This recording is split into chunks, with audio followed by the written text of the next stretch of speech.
What happens when one individual serves another? Can one person really make a difference in someone else's life?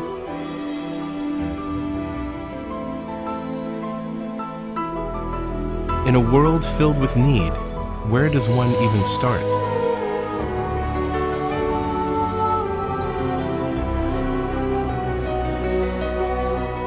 These are among the many questions posed by Menlo Park Presbyterian Church to its congregation.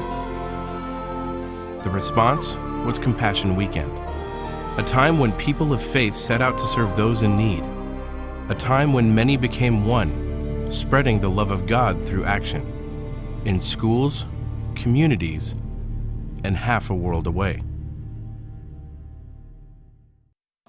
We're doing a series where we were looking at what does it mean to be a Jesus kind of community, an Acts 2 kind of church.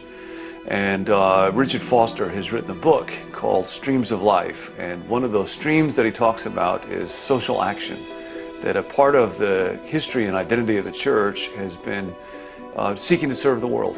And so as we were thinking about what does it mean to be a serving church, the idea just evolved in conversations. What if we were to take one weekend and shut down our regular services and actually worship God by going out to serve the community?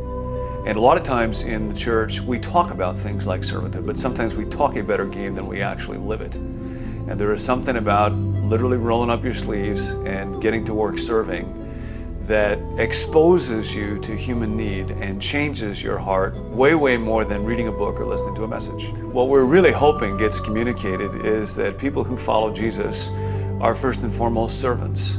Jesus said about himself that the Son of Man comes not to be served, but to serve, and to give his life a ransom for many. And when you think about the kind of reputation that churches or Christianity often has in our society, it gets so easily or quickly into culture wars or political issues. And what we're really hoping is that the message that we communicate and that we absorb and live in ourselves is that to be a follower of Jesus is to be a servant as he was a servant. The message of Compassion Weekend was shared through hundreds of stories of friendship, transformation, and hope. These are but a few of them.